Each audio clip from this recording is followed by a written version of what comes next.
All right. Good morning. Friday, October 25th. I'm here with my dear friend, Dr. Eleanor Haspel-Portner. We've already had a little uh, riff session earlier, so we're warmed up. How you doing this morning? Yes, hi. So we usually start with just kind of what's been going on this week. You shared a bit in class, but what have you been working on? Well, um, I decided um, to publish several of Ra's original works with me. So over the last week, I edited all three of the Dream design books and did commentaries on them. They were pretty interesting. I hadn't read any of them. The first one that I did with Ra, which we don't have a transcript of, although I could probably find it, was the first Dream Rave seminar that I presented at. Well, it was the first seminar Ra and I did together. And he didn't know anything about the dream design. So he asked me to present, and that was November of 1999 in Santa Monica. And I presented my understanding of what I was seeing clinically in the difference between a waking body graph and a sleeping body graph. And that what I had noticed clinically was that when somebody had an undefined sacral center and got the sacral when they slept, they had a very different experience at someone who was sacrally defined and lost it when they slept. Mhm. And I began to want to work with it because it said to me, wait a minute, we may not be the same person when we wake up in the morning as who we were when we went to sleep at night. Mhm. And so I presented the first Dream Rave seminar. And then Ross said, oh, now I can do something with it. So that was November. In January of 2001, Ra and I did a 2-day workshop. We had about 100 people in Sedona. And it was very interesting. Um, so I had written the book up. We had case material. Um, I presented sleep architecture, which Rod didn't know about. And sleep architecture is the different stages of sleep. And so we were working mainly with the solar dream design, which we made 15 gate, a lunar dream design, and that's all we had, and the basic body chart. So we taught in January. It's a rather big book. It's about 100 pages with lots of cases and sleep architecture and illustrations. And I presented the clinical stuff and the sleep architecture. And then Rob presented some keynotes. And we talked together for the cases. There were several cases. We did a reflector who became a generator. We did a manifesting generator who became a reflector. We did so we did several cases where the dream designs were different than their waking designs. Pretty interesting. And then Ra did a lecture in January um, in Europe and of 2001, 99, no, 2000, yeah, January of 2001, I think it was. It could have been 2000. Then he did another one, then we did another one. So between January and March, there were 3 lectures. So I did edits on all 3 books with commentary as to what held, what didn't hold, where we expanded stuff, all of that. And those are done. And then I edited 3 other books that I did with him. So 6 books this week? Yes, 6 books Good done. grief, lady. I mean, it's so funny looking at you trying to reach at dates. I can't remember what I did yesterday, and you're like fact checking in your mind what you did in 2000. It's amazing. Anyways, keep going. I've always had an ability to track. Hmm. And one of the things that is very important in tracking is to be able to look back at your life and look at stepping stones and the progress, or I should say, the progression that you've taken in your consciousness. So I thought it was really important to preserve the source material with that Ra gave. And so when I edit the books, I don't change his words. I don't correct his grammar.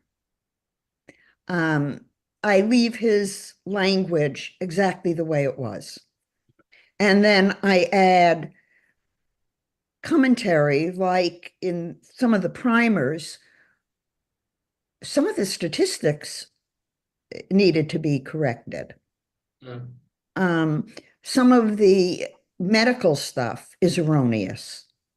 So where I did the studies and the science, because I am the person who's been doing the science for 20 years.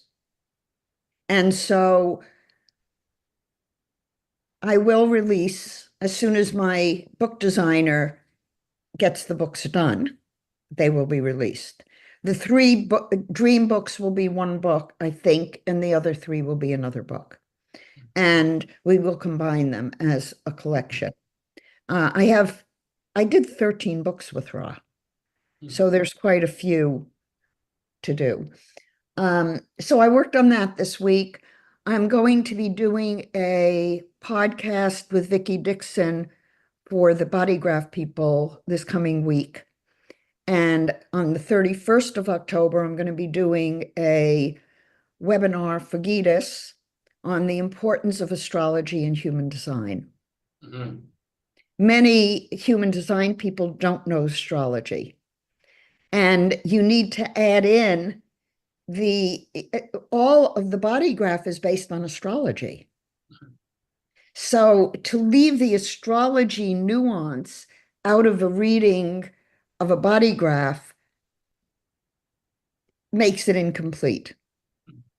So Gitas has added an astrology section to his program, and he wants me to do the astrology.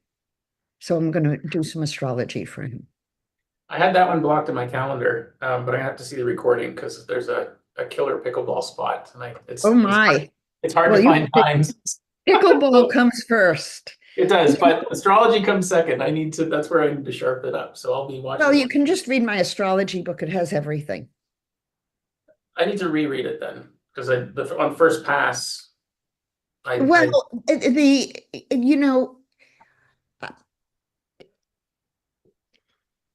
I think sometimes I just need to let it sink in. So I like that. I quite well, literally if you look at the illustrations, you can't learn astrology if you don't. What I did in the book was I did it the way I wished it had been done when I learned astrology. And what's confusing in astrology is that I use 14 planetary bodies. And each planetary body has a rulership,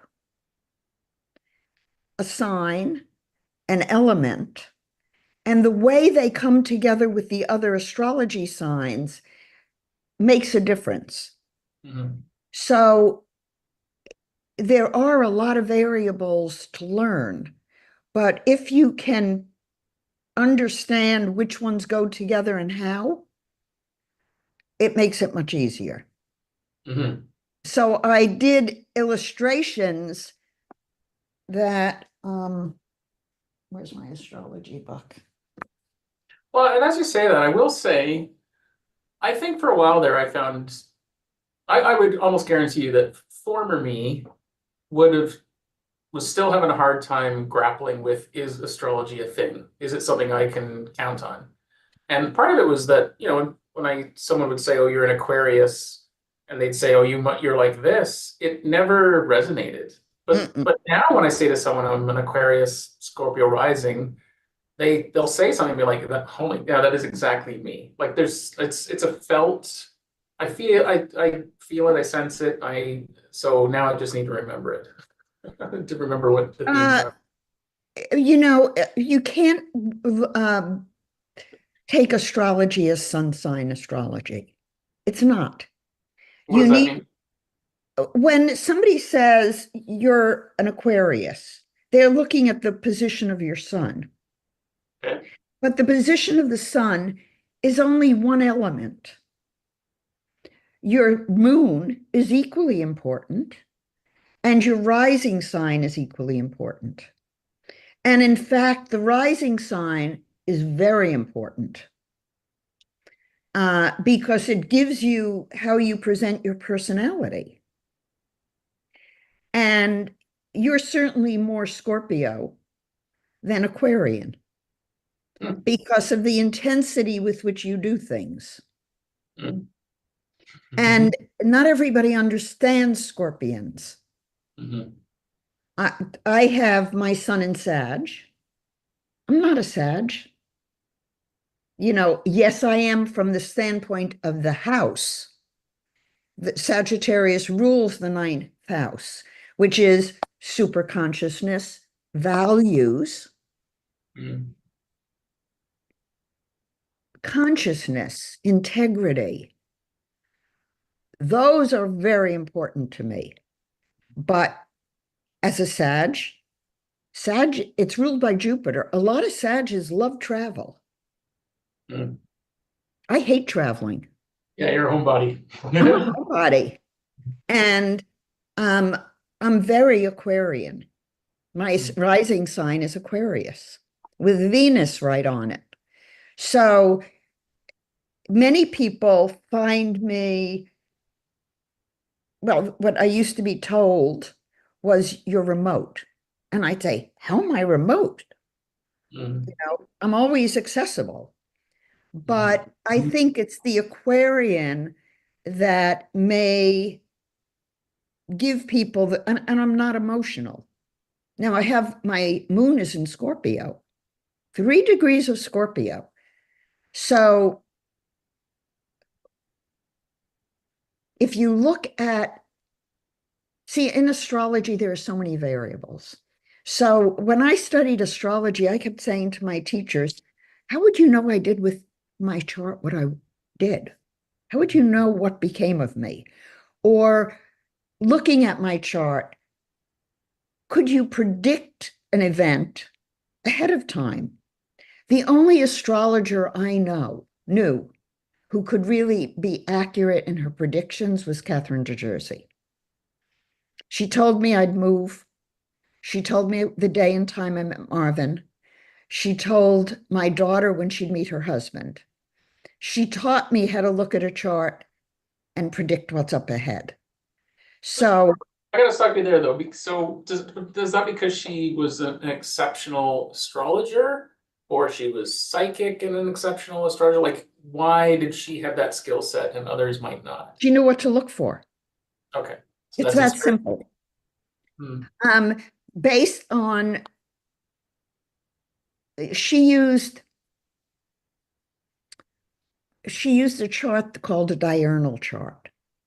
So, for example, if I were looking at your chart and I was doing the progressions to see what's going on now, for today, I would use a chart as though you were born today.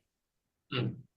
I would not use a chart for, if I did it right now, I wouldn't use it for 3:23 p.m. Eastern time.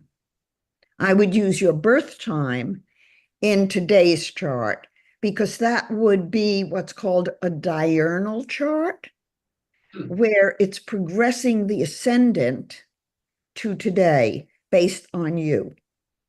And so when you know the nuances under the surface of what's obvious, you can read a lot in a chart that most people can't read.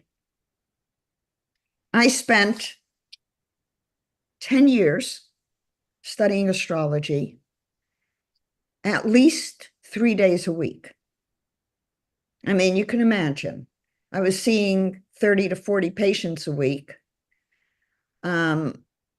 working school hours to spend time with my kids, and then studying when they were busy. So I said to Katie, because when I asked her if she was going to write her secrets down, she said, "Dear, don't push me." So I looked at her and I said, "Okay, Katie, I won't push you. I'll study astrology so I can ask you questions and get your secrets." I spent 10 years studying so I could spend a week with her asking her questions and getting her secrets. And I did. And ultimately, before she died, she was asking me to look at her chart. Oh, cool. And she thought that the design work I was doing took astrology to a whole other level, which it does. So, yeah, well, knowing all that, I'll take another pass at the book because it's not a very long book. It's full of illustrations. The illustrations are what you want to pay attention to. Yeah.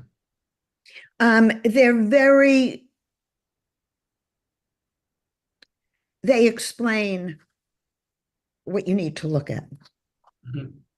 Well, maybe what I'll do is if I get stuck on any pages, I'll shoot you a picture and you can explain it to me then. Yeah. Cool. Well, so many places we can go. And I gotta ask this question first. You said in 1999, you had 100 people come out to the event, the Dream Thing. So I've hosted a few human design type nights here in Victoria. Well, not in Victoria, in Brentwood Bay, so a smaller community. But I'll get 2 people, 12 people, and that's in the day and age where I can make flashy videos and, cram it down people's throats through social media. And human design has been around for 30 years and there's a buzz. How did you get 100 people out back then? Like, was it just posters in a coffee shop, or was there a magnetic pull? Like, what would have occurred back then? Because it's Marvin and I had busy practices. And in our community, if we said to somebody, "We're doing something," everybody came. And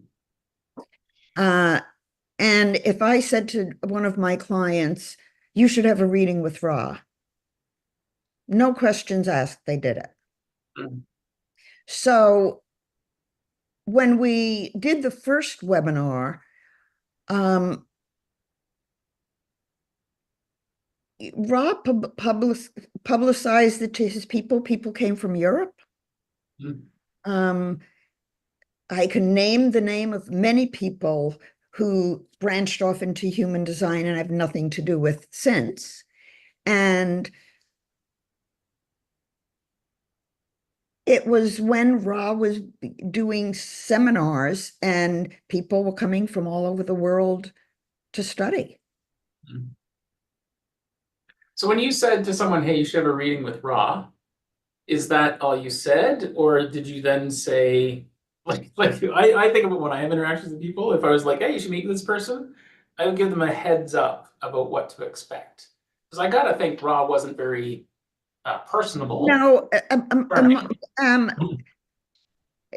from the webinars that some of my people have been with me my whole career.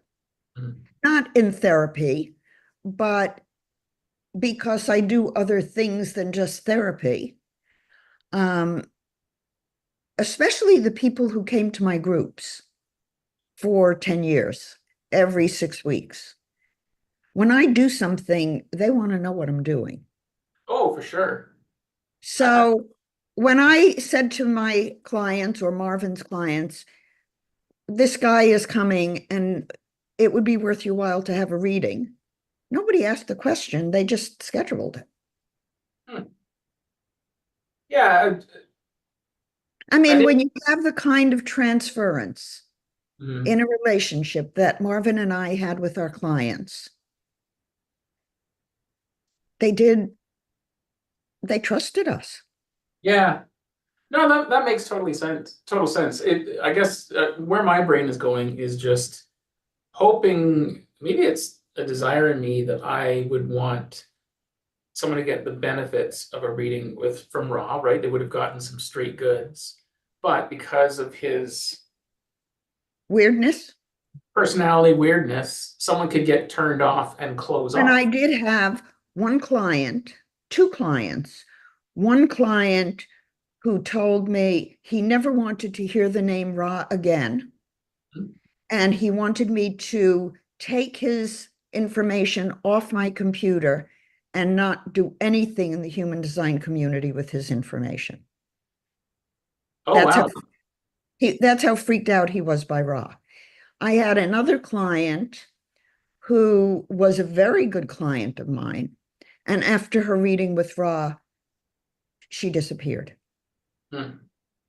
So it wasn't without consequences. Yeah. But um,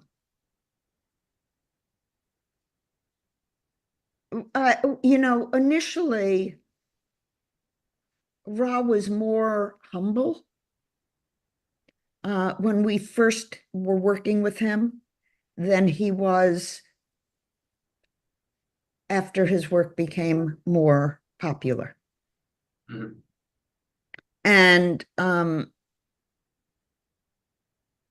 anyhow, I'm going to preserve the source material.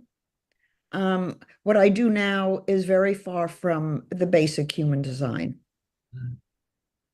And it is validated, it is scientific, and it is, as I'm teaching the tree of life, it is the synthesis that's really human design.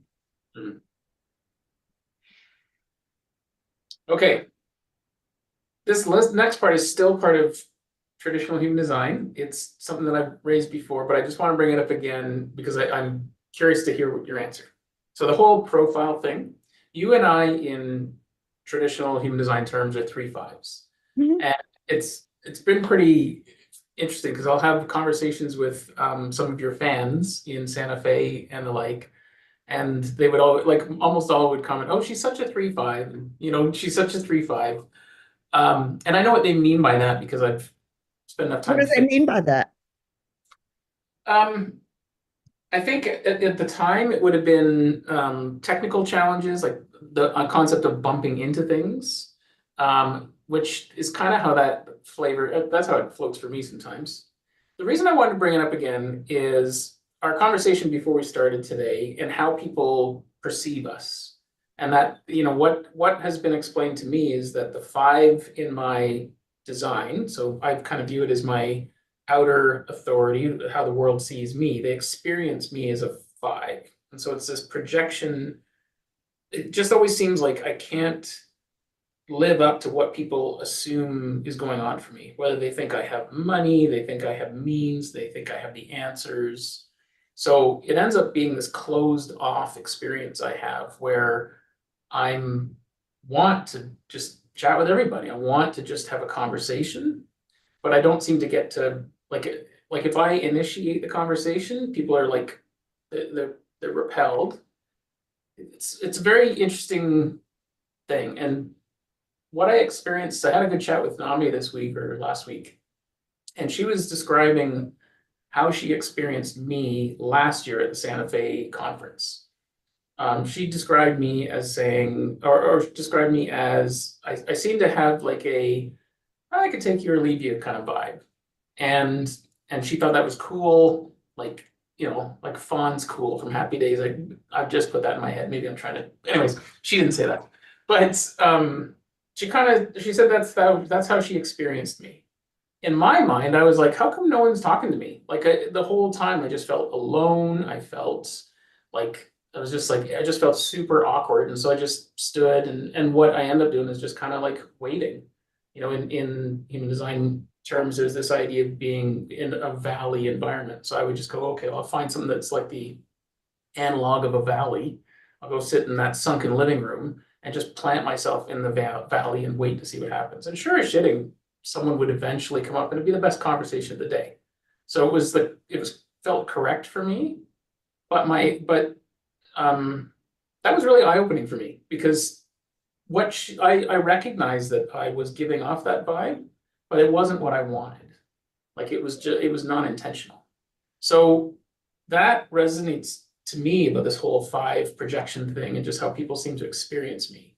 So I if have no idea what you're profile, talking about. okay. I don't understand feeling like something is, I mean, you're using the word projected on you for a five. And what you put out comes back to you. It's true. So, and you have keywords. Mhm. You're the cross of the Sphinx. Yes? Mhm. So it's about you understanding what you want in the moment. Yeah. And then not giving the power to someone else. Mhm. No, so thank you. That's all I needed to hear. And because this 3-5 thing, as I said, still a theme that like resonates. But my experiments lately have been when I go to the pickleball court, I want to have a great time. My desire is to have a good time. And it seems to be if I'm just laughing and I don't get caught up in everyone else's shit, I have a good time, everyone else has a good time. And sure enough, someone comes up and says, like, I lifted the mood of the room, like they saw it happen. So then I get the validation that, like, oh, I can do that. I mean, any one of us can do that. But like All I'm of us, all of us, 99% of the population are manifesting generators in composite. That means that using one profile is bullshit. Oh, how did you tie out profile to type? I don't understand what you just did there, but that's If curious. you're using the human design chart, Mhm. you're using one chart Mhm. and you're defining yourself by the mental world. Mhm. But if you're using your integrated chart, that's 8 charts, you're going to have 8 profiles. Mhm. Yeah, that'd be a lot to track. And and there's a sequence of evolution of consciousness as you develop. You're Mhm. not frozen in a birth moment. Right. Your consciousness is morphing in the first 3 months of life. Mhm. So, you know,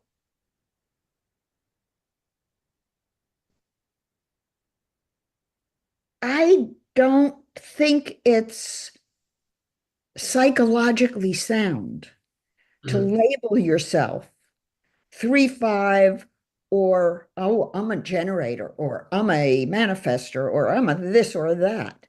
You are a human being Mhm. who has everything, every single gate in every single iteration we have of consciousness. Everything is active in you. What is defined astrologically in the body graph, and it's all astrologically defined. The hexagrams are astrologically activated. So being a 3-5 is astrologically related, but you're not using the astrology sign. So if you're a 3-5, let's say, and your planet, your sun, is in Aries. That 3-5 is going to have a very different feeling than if you were a Pisces with a 3-5.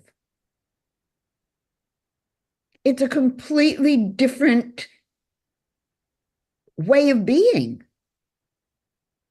And that's not being taken into account. Yeah, I mean, you already cleared the way for me just by pointing out that the profile will be different in the different worlds. That's all I needed to know that that's, it's not, yeah, So, and which world do we really live in? It's right. not the mental world. According to the Tree of Life and the work I've been doing in my classes with tracing the paths of intelligence, starting with the 32nd path and moving up the tree, which is the process of individuation or self-actualization. And so the Tree of Life, which Ra said is part of the body graph, it's a Ross, synthesis. So we need to use the information. And it says, we all have sacral energy. That is the core of our spiritual self. We know Kundalini rises from the sacral center. So if we anchor ourselves in who we are, the I we call ourselves, when you say I was sitting in Santa Fe waiting for someone to notice me, to bump into me, mhm, um, that I had an agenda. That I had a feeling. That I had a motive. And it came from your gut. mm, And spirit, consciousness had something it wanted to accomplish for you. And what we're told in the Tree of Life is that first gut level sense of yourself has to override the mental physical world. You need to be anchored in your spiritual self. And anyone who tells you who you are rather than asking you what you know about yourself, mhm, don't listen to them. mhm. Yeah, I mean, it's like me saying to somebody, oh, you're depressed. Yeah, What kind of bullshit is that? A person isn't depressed. They may be feeling sad. They may be feeling grief. They may have had something happen to them, but to label them as though it is their identity. well, and then medicate them for it too, right? Which ultimately keeps them in that state. So, yeah, super So disempowering. the work I'm doing is really about the four worlds. And you cannot do a body graph in the mental waking world and think you're giving somebody insight into who they really are. Right. Okay, this will segue beautifully, I think. We got a question, and I should have written down who asked it because I've had so many side chats this week. I want to say it was Azurite, but she says Eleanor said she could see in a chart what a person's life mission slash purpose is. If she's not looking at the incarnation cross, what exactly is she then? And I would add to that, I understand I think you call them the crosses of consciousness or something like Patterns of orientation. patterns of orientation, and mine dance between Sphinx and Maya. But I will say, when I read what my apparent incarnation cross is, does the right angle cross the Sphinx? The short version is I'm here to be intuitive about the past and bring shortcuts to the future, or something to that. I'm paraphrasing a little bit, but I feel like I've done that with You. I've was intuitive and knew that I needed something more than what Ra was doing, and then you And and I what's the other crosses in your eight? uh in the four worlds was the Maya, cross of the Maya. And what is Maya? Man, that word I don't know. I know I've actually read I've had a conversation with ChatGPT about it, and the answer didn't sit with me. So could you tell me what the Maya is? Maya is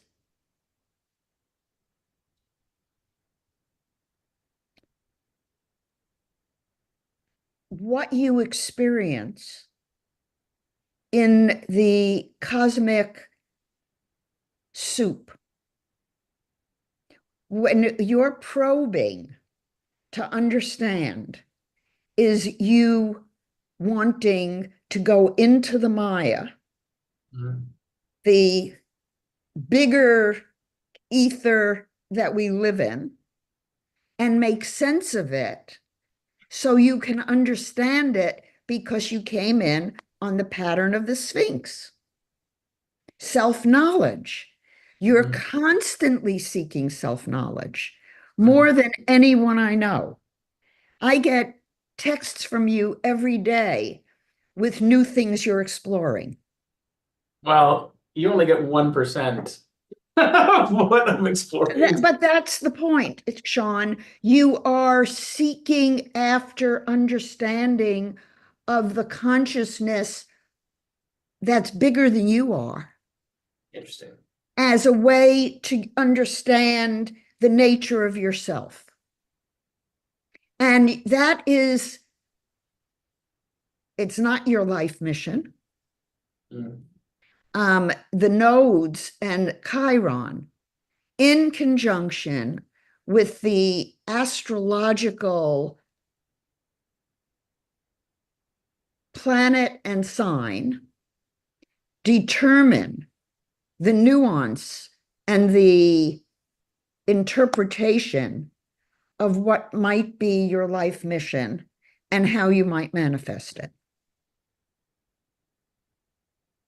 Okay. And as a clinician, I never read a formulaic chart. Every single chart I've ever done is like a fingerprint. No, I've never seen two charts the same, and I've never read according to a formula. Mhm. So I might look at your chart and see something in the configuration of how the planetary energies came together that might say something very unique uh, about you and your life purpose that may be completely different than somebody else who Mhm. has the same sun earth. Because and in astrology, you don't just read the sign and the planet, you also read the degree. So I read the undercurrent of the degrees because I know about dwads and super dwads. You know, most of my audience are beginners in astrology. And every 30 degrees in the zodiac has another 360 degrees inside of it. Mhm. And each 2.5 degrees in astrology has another 360 degrees inside of it. So the tree of life says that each sephiroth, each circle, each chakra has four worlds in it. And those four worlds are complete. So it's wheels within wheels within wheels.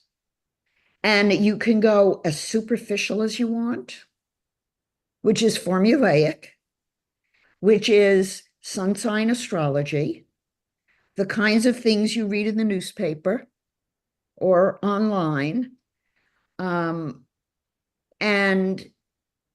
you can, people for generations say, oh, that, fits me. Mhm. Well, but if you look at the nuance, how much more can you see? Mhm. So when I studied with Pamela Crane in 1992, I went to England because she was doing interdimensional astrology. So I was doing depth work in astrology way before I studied human design. And when I studied human design, so much information was missing from it because Ra didn't know astrology. He didn't use astrology. All he did was interpret the hexagrams. Did he not know enough about astrology, or he dismissed it, or was it a like? What's your sense? Ra was not a well-educated man. And he didn't know astrology. He didn't know the tree of life. He didn't know meditation. He Mm, was a druggie. He was always stoned. mm, So his consciousness was not a waking consciousness. And he said to me, you can throw away all your astrology books. I said, Right, you're crazy. They inform the body graph. How can you throw them away? He told me to throw away the tree of life, that it was useless, that the single human design chart had everything we needed. Now, what I've learned in editing the books this week is that in the triple design matrix books, Ra was very vocal about the work I was doing, the studies I had done, and saying, we cannot, based on Eleanor's work, we must integrate the matrices. You cannot only look at the human design matrix, you have to look at the sleep designs and the body, the biological, and we need to integrate the fields in order to get the true meaning. So he didn't do it, but he knew that he needed to. mm, He did not have the skills. mm. And Ra knew he did not have the skills. He also didn't know he was an emotional ego manifester.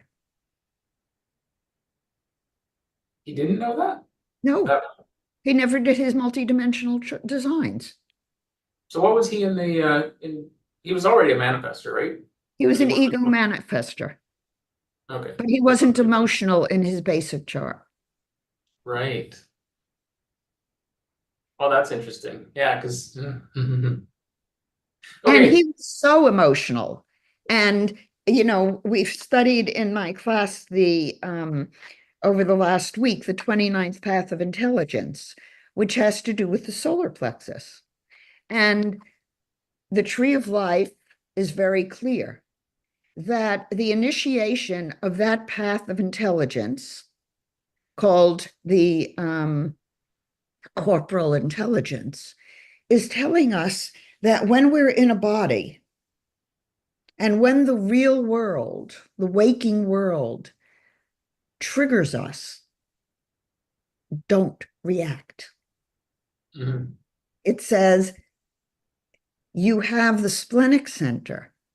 And if you've passed through the initiation, that tells you to think before you speak, before you act, and to rely on your inner alignment before you speak, and to make sure your communication is compassionate and loving.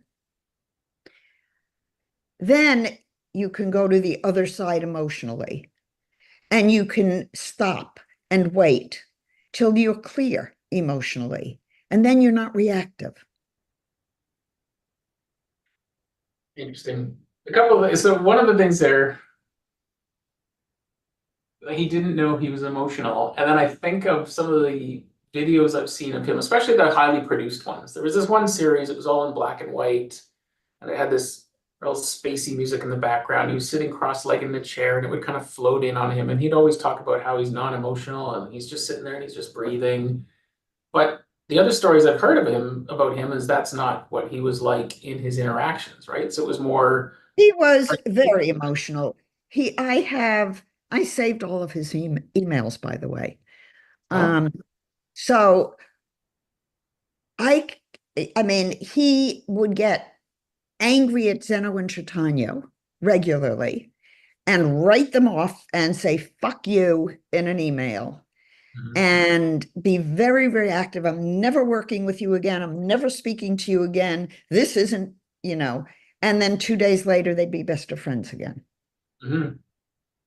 And How could he get away with that again and again? Like I couldn't get away with that. We would call that damage control. Like how much damage control can you do to a relationship that you just fuck around with all the time?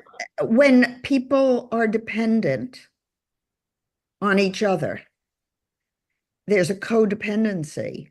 Ra Mhm, had nobody else. He mhm, was basically destitute. The only way he was making money was when either they put on a seminar for him or they got him readings, or when he came to our house, we got him readings. Um, Rod didn't have courage. He was a wimp. You wouldn't think that about him, but he no. was. When I sat with him in September of 1996, no, 1997, September of 1997. I'd already been doing design for over a year. I was already an analyst. I was already sort of a star because Marvin and I had practices that we could fill Ra's schedule blink of an eye. Mhm, So Ra had been at my home, spent 2 to 3 weeks with us. His schedule was booked from 10 in the morning till 7 at night, back to back, all cash. I think he was charging $300 a reading or $400 a reading. I think 400. And you know, he did quite well. So, and I was teaching at that point. I was doing Friday evening classes. I had a big following. I probably had 20 to 30 people at a meeting every Friday night at my home. And when I sat there with him and Zeno, and Zeno said, you can't do that. You know, we're not ready for you to teach. We're not ready for you to talk about transits. We're not ready for you to charge your fee. Ross sat there, didn't say a word. And as I left to take him to a party we were going to, he said to me, just be patient. You know, you're going to handle the analysts. So you just be patient. Don't pay attention to Zeno. mhm, But he didn't. But I stopped teaching. I mean, I got very strong message that I was not a free agent in the human design community. And that doesn't sit well with me. mhm, Uh, so I said, okay, I'll stop doing transits and I'll wait. And then when he came back, so that was September, I'd gone to Taos to take the class on centers. And when he came back in February, because Zeno did not want him staying at my home again, because I was too close to him. And she wanted to manage him. he didn't spend any time with me. And our arrangement, contract, if you will, verbal, was that because we filled his schedule with readings, he didn't charge us or our family for readings. That was the exchange. And children were always half fee. My grandson was born prematurely the week Ra came to town. He charged my daughter full fee, not half fee. And he breached the contract. And he didn't spend, he was supposed to spend an afternoon with me, and Zeno called him away, and he went. So I lost all respect for the man. And I already knew he was a scoundrel. So I cut all ties with Ra between February of 1998 and May of 1999. And that was when he moved to Taos. Jiva was born prematurely, 3 months, almost died, was in the NICU for 3 months, and Ra went bankrupt and broke with Zeno and Chaitanya. So when Chaitan called me and asked me if we would host Ra, I hadn't spoken to Ra for a year. And the reason I said yes was because I valued his work. And I knew that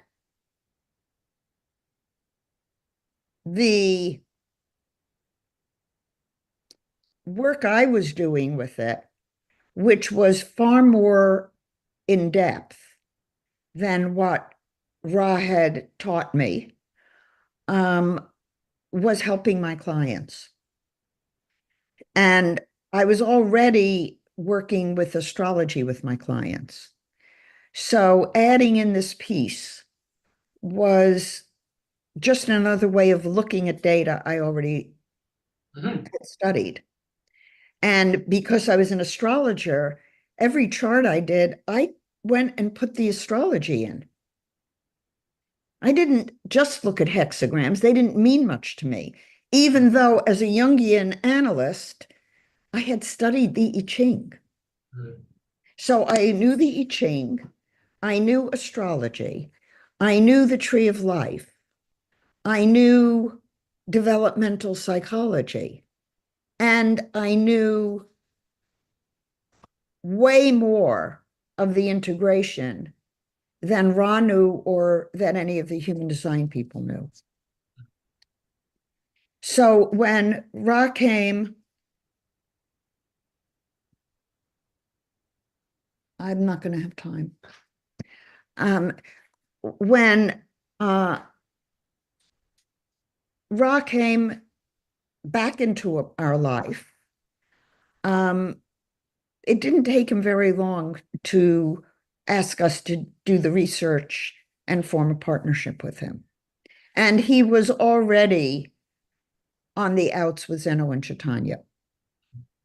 So according to him, when we made the legal contract with him, he was not working with them anymore. But that was a lie. He was still working with them. And I respect the work enormously as it was given to him, not as the incomplete system it became. Yes. And not a formulaic system, because that disempowers people. So my work proved without any question that at 3 months of age, a baby is more than likely, 99% of the population are manifesting generators. In addition, we develop over a 3-month period, and it is validated physiologically, psychologically, statistically, developmentally. And my guess is that if we did birth charts at specific times, developmental times, like Saturn returns, we would see some very interesting things in the multidimensional body graph. Mhm. We are designed by God to be complete. We are divine beings, light energy, physical beings living in a body. But the body is energy. So the body map is, in astrology, and I'm jumping around, I'm not linear. So That has been a heck of a ride. I need to circle you back to the question because I took us off track, but keep going. We'll come back. in astrology, there are nuances. And in learning astrology, you go back 90 days and you go forward 90 days, 3 months back, 3 months forward, to look at the progression of a chart in an individual. And it's looking at their growth. And what tracks it is the moon. So it made sense in my work as an astrologer to expand the calculations to be astrologically sound, not just human design, one moment, but to begin to look at how does this 88 degrees that Ra was given, what meaning does it have in early development? And what I was able to delineate was when spirit comes in, when the emotional body comes in, when the physical body becomes an independent entity. It takes a baby becoming an independent entity takes a few hours. We chart that. Mhm. And that chart can differentiate twins, nuances in the twins. I need to ask this question because it might help me and it might help some others too. Ask me anything you want. Yeah, so my understanding is that the voice told Ra the design date was 88 degrees before. Um, is that, oh, the question was so clear in my mind a second ago. Because I don't some, know, Sean. I don't know. well, I know your question. I yeah, know. but my question is someone else watching this video and saying like Ra's not here to defend himself and all that, and you're here saying you look at 8 charts, and I've watched you channel. I've seen you do it. We're doing Tai Chi Gong, and then you just tapped out and started writing. I've seen it. So, you're having your own experience and getting your own data stream.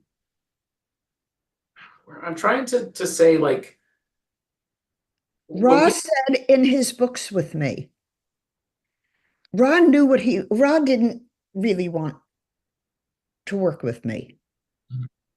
He told me that. He was told to work with us.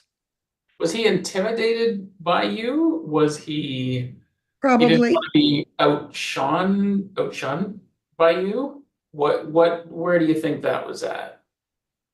You know, um, he was threatened by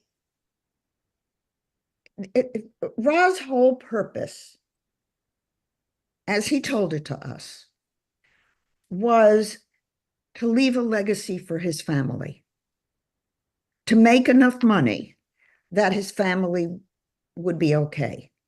That was his purpose. Now, was that his new family? Because I understood he left his car at the Right, airport, he did. and just left his family. Like he did something that I couldn't do. I know, unconscionable, but you Right? have to understand, Ra was a scam artist. Mhm. In Before he left, he was selling things to old people that didn't exist. That Yeah, was his probably. business. And he never fessed up why he left, but he disappeared with no identity. And he was horrified. He didn't want anybody to know his name, his real name. Mm. I believe that he was in legal trouble or would have been. He disappeared for 7 years with no identity, and they had him declared dead. Mm. His He had a biological daughter who was 6 when he left, and a stepson. And I knew Sarah, his daughter. She was in Sedona. She was largely responsible for taking care of Jiva, and she worked for Jovian. She was deported because she had a credit card with Jovian's name on it, and she did not have a work visa. Mm. So she was deported, and Ra was in danger of being deported. He would deny it, but he got married right after that happened. Mm. And Ambuja was an American citizen. So use your creative intelligence and put pieces together. Ra, when I met him, when when I already had broken with Ra because he was dishonest and because he was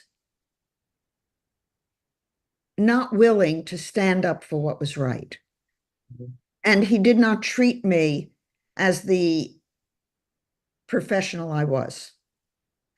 Um, Under my license, I had things I could not do. And doing human design put my license at risk. I So bet. for me to be willing to go out on a limb for this man who was a crook um, was because I recognized the value of the information. I recognized it as a synthesis, not as a piece to take away from the synthesis. And Ra recognized that in me.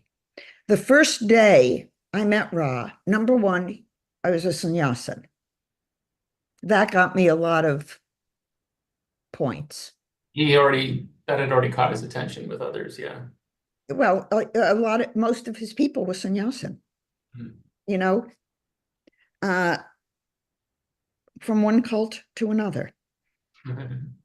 But Marvin and I, 6 months after we were in India, burned everything related to the ashram because it had a negative feel to it.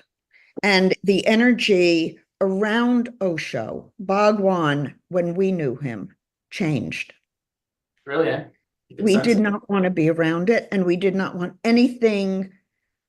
My mala, the hair he had of his hair in the mala to give energy, all of the photographs from the ashram, the tapes, we burned everything.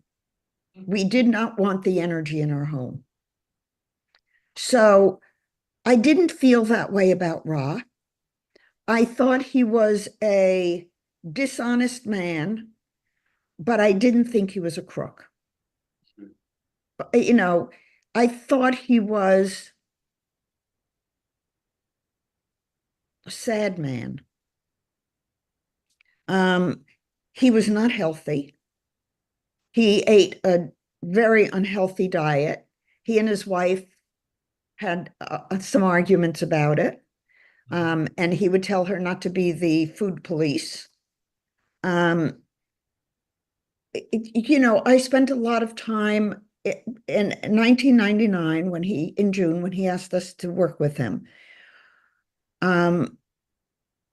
we did it for the science, and we did it as professionals. And he wanted us separate from human design, and he wanted it to be professional and honest. He couldn't do it himself. And he told me that. He said, you continue to teach the science, and you continue to teach that there are 5 types because you proved it. But I'm going to teach 4 types because my ego will not let me say I was wrong. That says it all. In the books I'm going to publish, Ra knew that the science was where the field needed to go. And he knew that I was probably the only one with the education to integrate the disciplines. And he was right. I mean, I recognized the mandala when I saw it in the Mountain Astrologer in 1996. I knew it because I was a Jungian.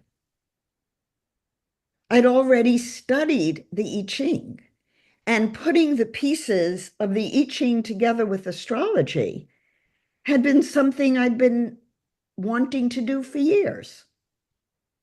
So I was an astrologer. I knew the I Ching. I knew Jungian psychology and the process of individuation that is part of the tree of life.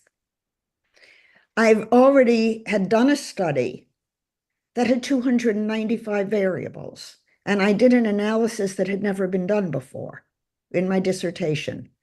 So I would guess that Ra was not a stupid man. He probably researched me.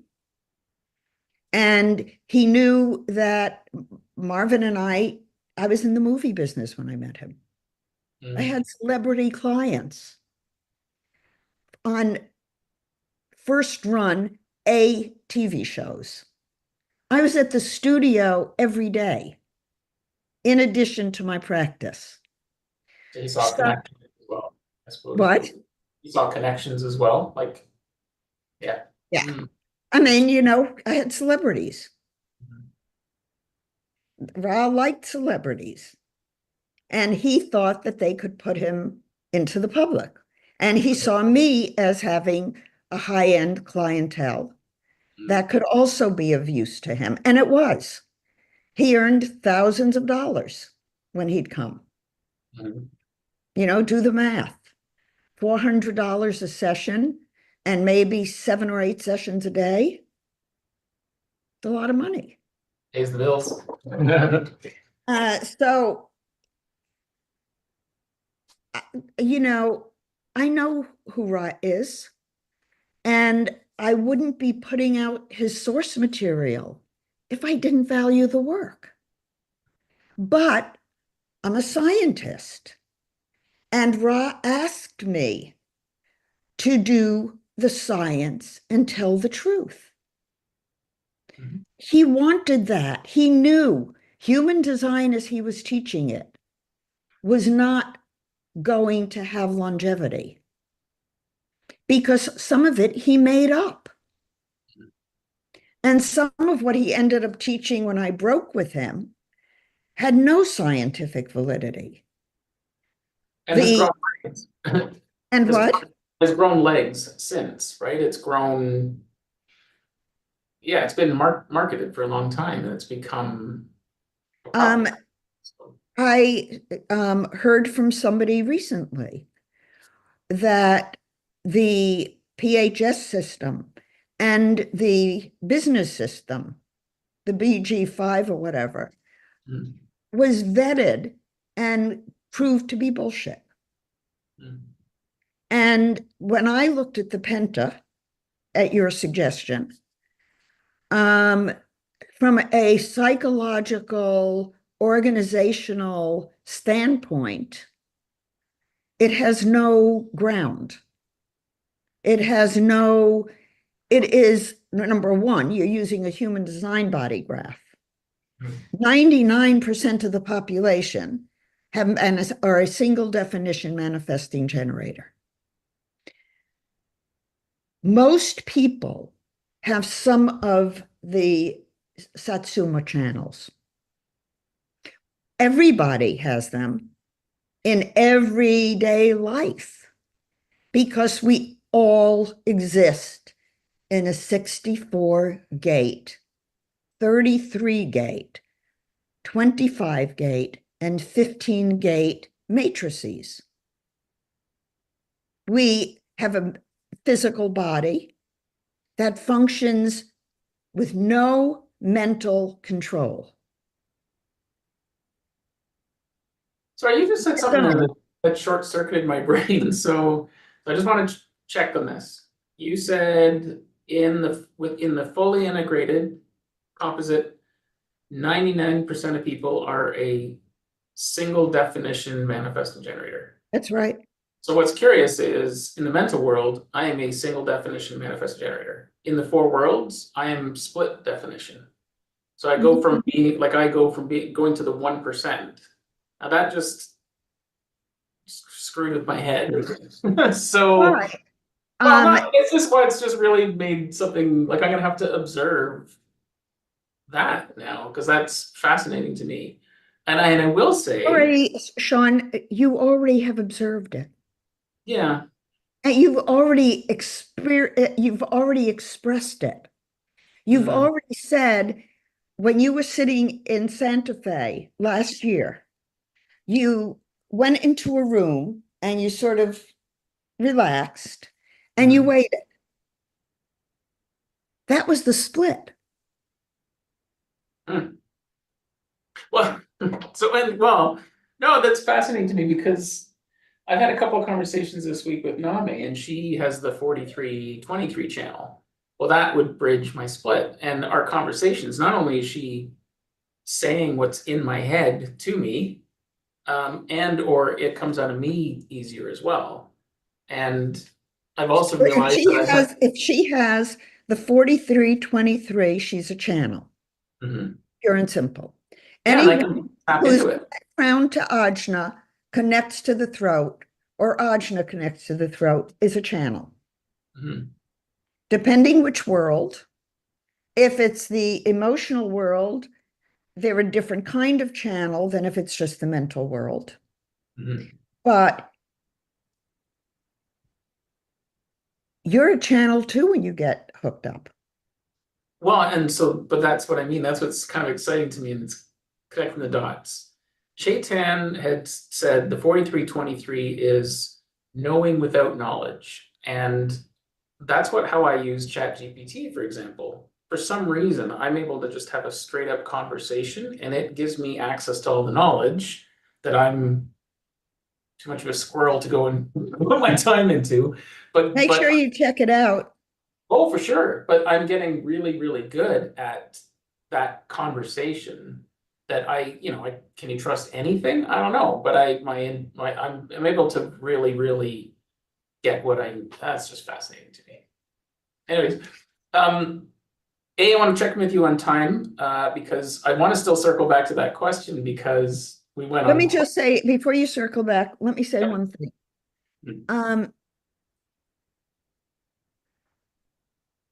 When you use ChatGPT, you're channeling the question. So you are capable of channeling when you ask the right question of yourself. See, we all have, if we're a human being, we don't only have the defined gates and channels. We have everything all the time because we are in a universe where we are constantly exposed to all of the energies all of the time. So we are complete. When we are conceived, we are complete. It's a question of unfolding that completeness. And we live in a universe that gives us everything we need. We just need to ask and thank. So if you make the assumption that you may not know the question to ask, because maybe you don't have a defined channel. Maybe if you had a defined channel, it would be easier for you to perceive that. But because you don't have it, doesn't mean you don't have that ability. Right. And so begin, all of you who are listening, to think of yourselves as complete. And think of the human design body graph or the noble energy maps as something that gives you some of the inner secrets that you otherwise would have to come to on your own. Like, I know, and I knew that I wasn't just a manifester when I got my design. I knew that I waited to know because I knew. Because when I was about 28, I started having dreams of knowing with a K. And I was in analysis, in training as a Jungian. I already had my PhD, so I was already a psychologist. So I worked with my dreams and I kept journals. So when I had a dream that said no with a K, I took that in very deeply. And I questioned, what does that mean? And shortly thereafter, I started meditating.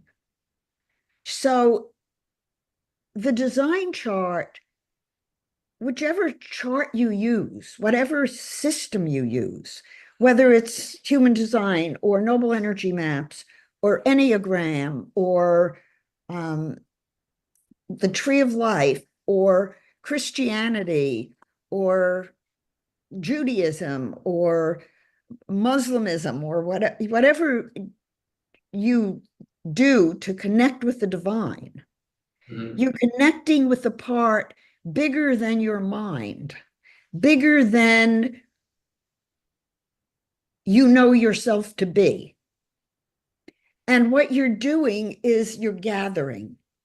Okay, this is part of me, this is part of me, this is part of me, I'm part of everything. How do you grasp that? It's not graspable. So we unravel the labyrinth of the soul, wheels within wheels within wheels with wheels, and we go deeper and we go deeper and we go deeper. And then at some point you say, oh, that's what it means. Now, I'm having that experience myself. Every time I teach the tree of life, because I spend 2 weeks writing a paper about it and completely focused on that path of intelligence, I'm putting all of the pieces of what I've studied for my whole lifetime and going, oh, that's what that is. Oh, that's why the body graph has 3 channels and the tree of life has 1.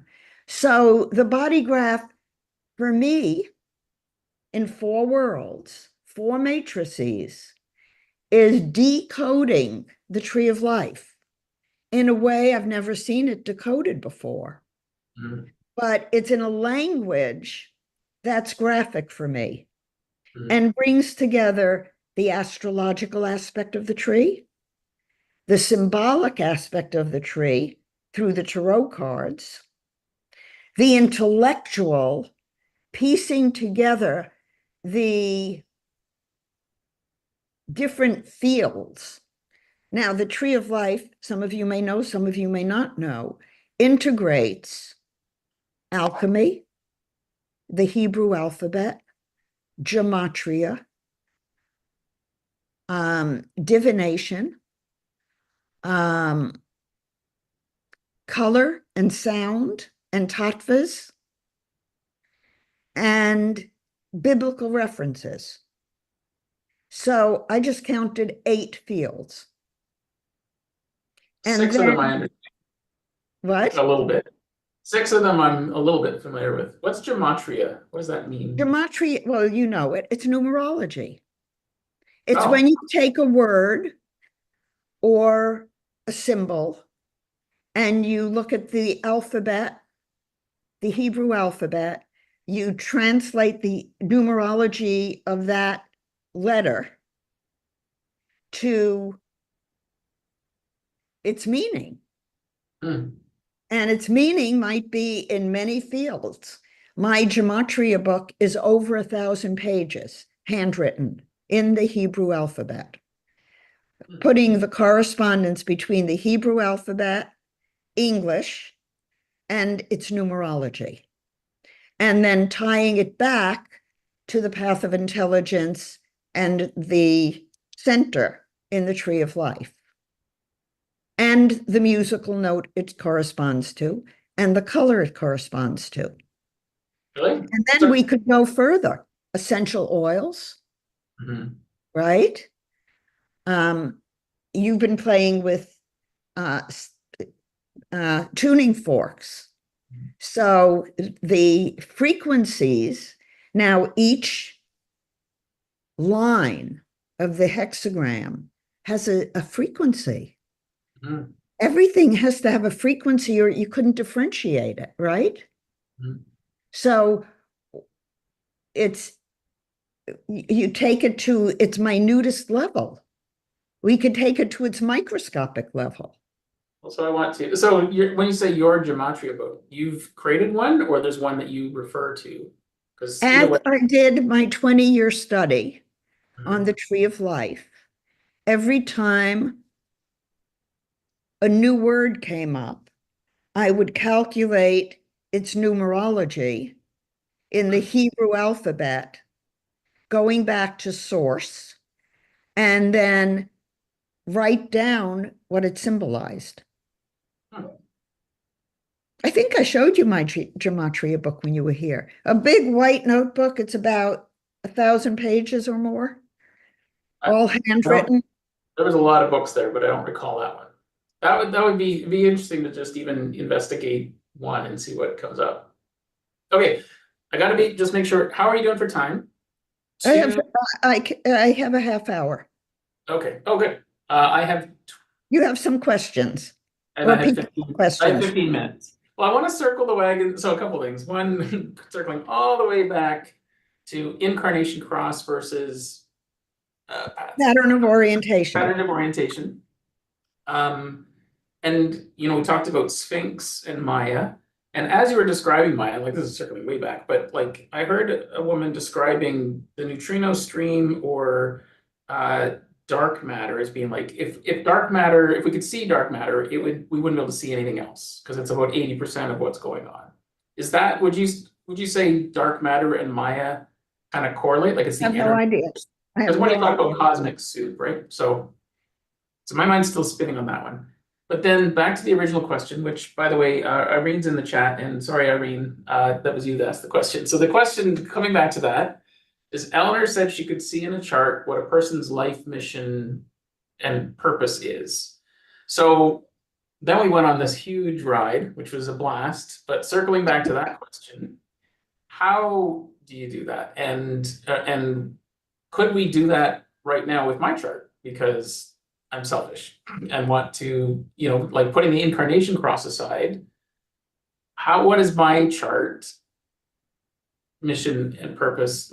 How do you how do you communicate to me what my mission or purpose is Oh, using look, my chart so others can see?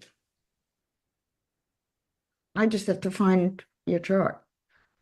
Let's see, 4 world class folder,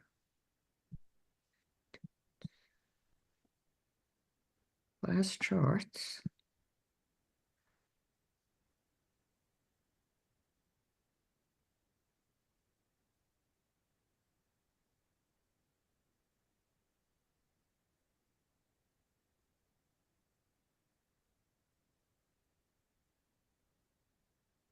While you're pulling that up, Shango said, John, I had a similar experience at HD 23. So I don't know if she meant she experienced me the same way that Name did, or that she was just having the same experience as me. But Shango, if you see this, maybe elaborate. We'll see how we're doing for time. Okay, so let's see. I will share my screen.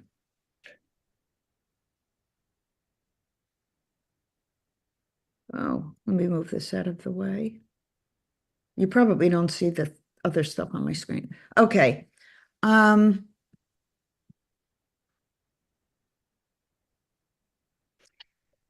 You have a lot of intensity. Um,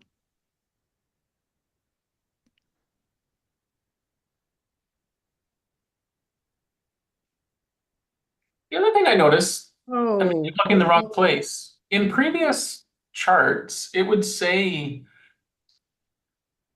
Sphinx and Maya, but I don't see that on here now. Is it's not, that Charles is working on it.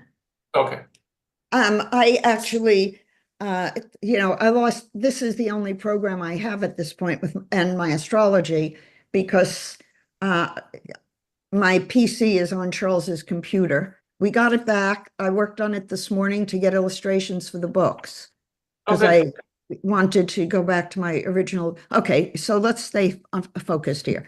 This is very relatively easy, Sean. Yeah. Um, I'd say that because your Chiron is in the 21st gate throughout in Aries, um, I'm reading it as it's open. You're picking up on other people's emotional energy. Mhm. And part of your life mission is to find a direction to go in for yourself that will allow you to use your consciousness to be a facilitator for people who are looking for understanding about their spiritual life purpose.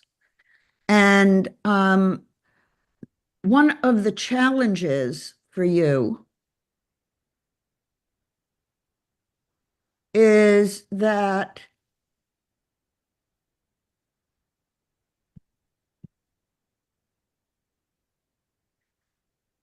you sometimes know more than you want to know, and you don't know how to communicate it. Um, and maybe that's why your drumming is so important to you, or pickleball, Hmm. because through the energy you're picking up of other people, you have a completely open emotional center, except in composite. And if I recall, the composite comes together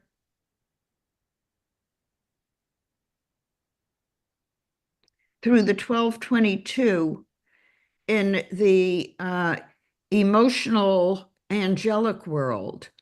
Um, you pick up on the emotional energy of the collective because you always have an open solar plexus in each world, but it is a composite.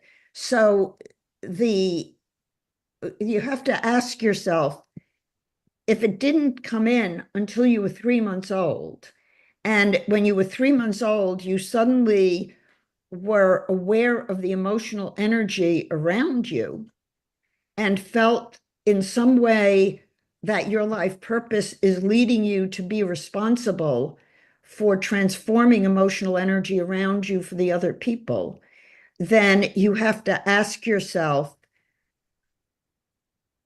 what did you do with that? Mm. I can't say to you, I can see in your chart what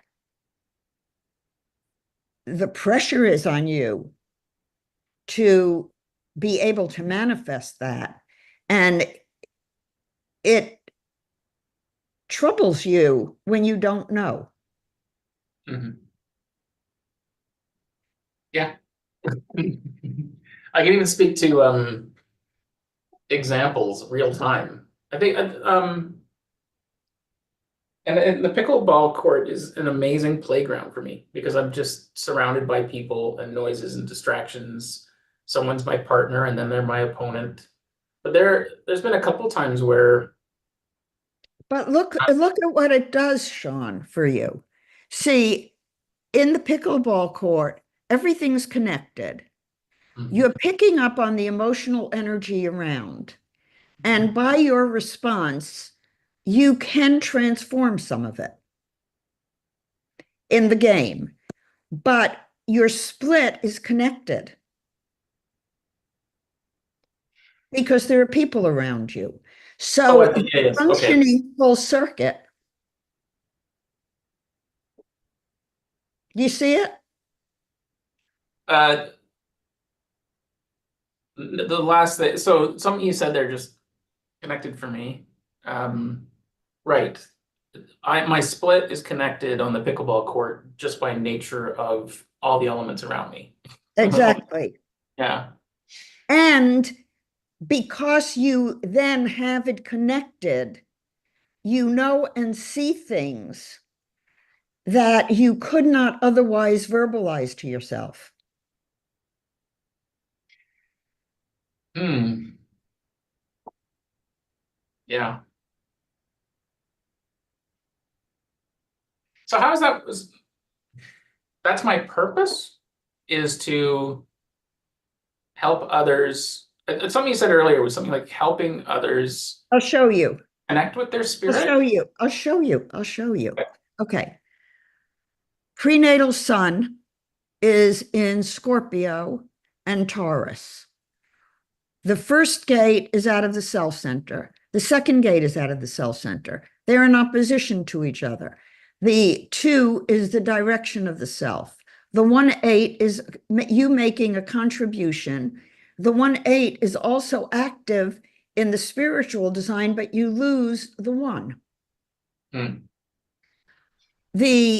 So the 1-2 is your sun and earth prenatally.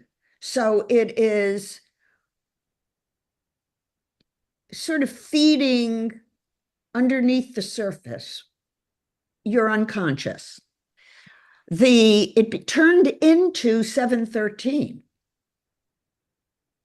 So 713 is coming from the self to the throat.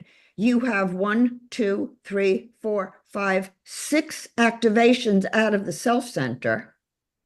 The only one missing is the 515, which is in all worlds. So you're here piecing together the worlds. You have to experience them in order to know them because they're not innately experienced. Hmm. And you are often now, okay, so then your moon is 29 and 32. 32 is in the physical world, and it's a portal gate to the physical world from the 54.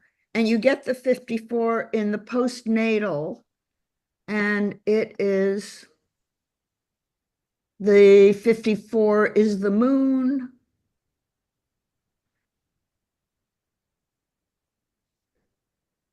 And that's the only place you have it.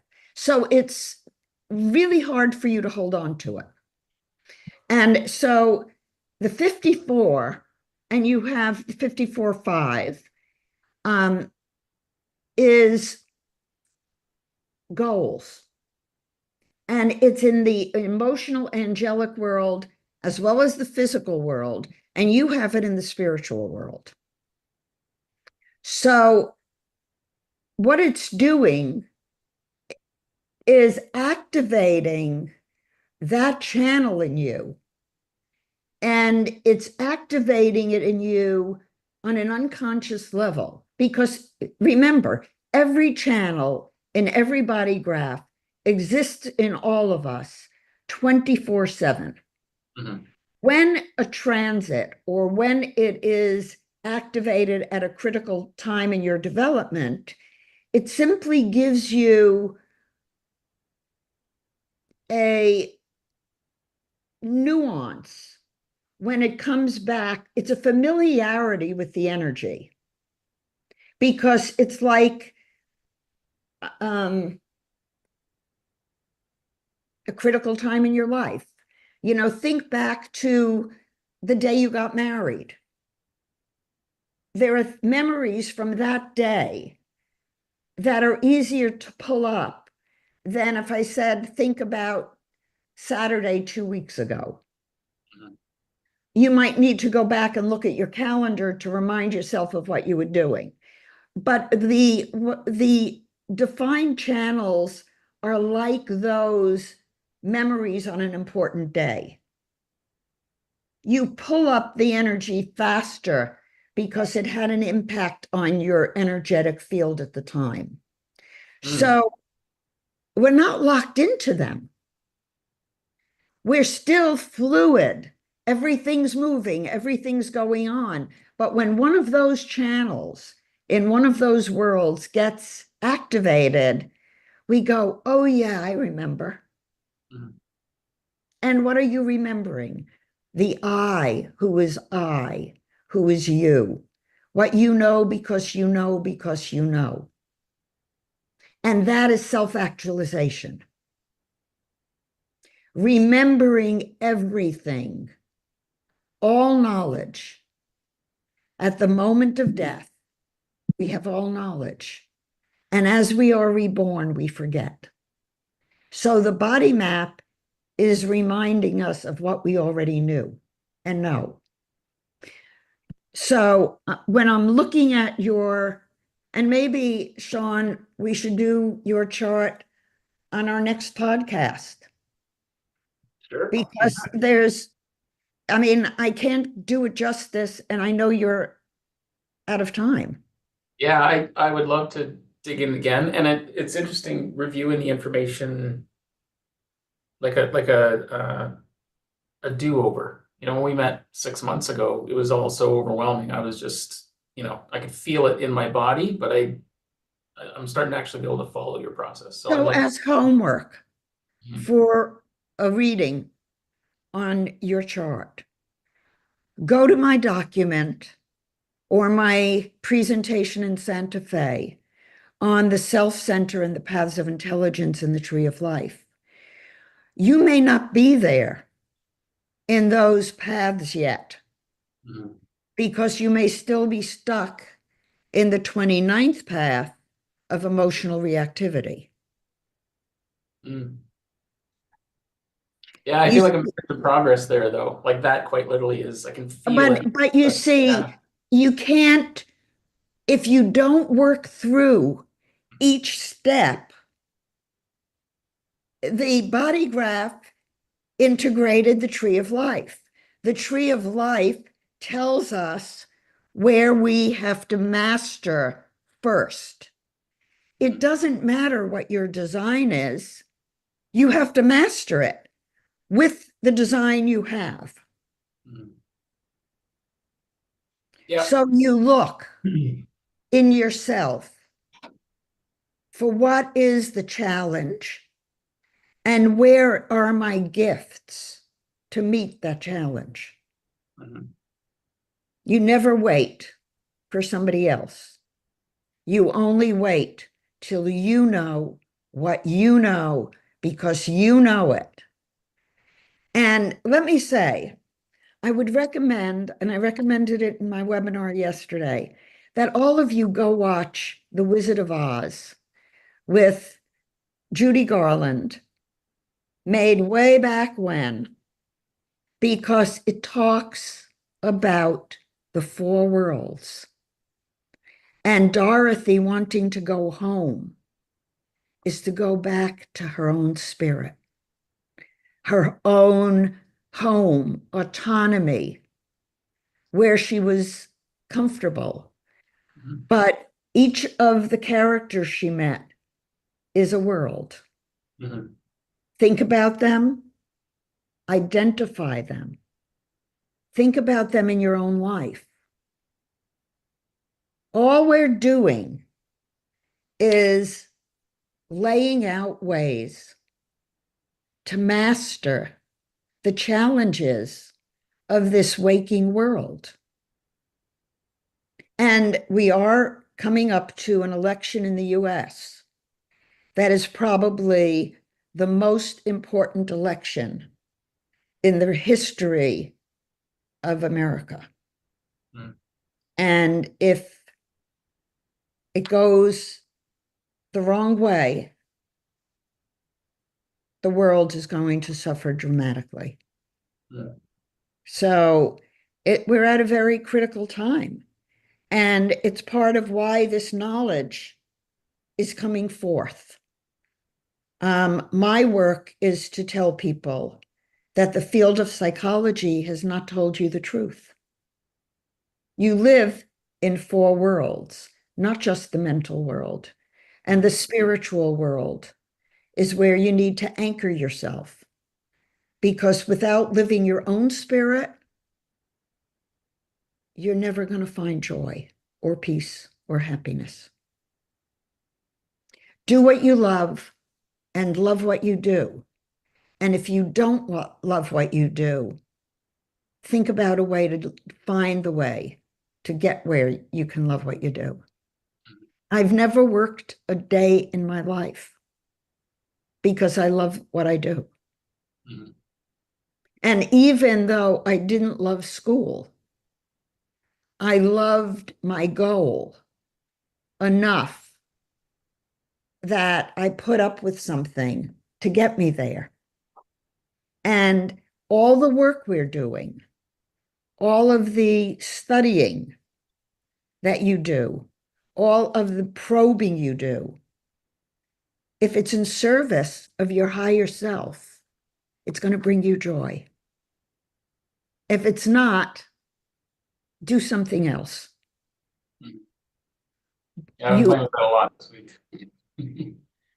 And I can get caught in the mental world of, I need to do this because that will bring in finances and I can stop worrying with those things. But I have to keep putting that voice aside and just, yeah. you, I've actually never made a decision in my life based on money, Mhm.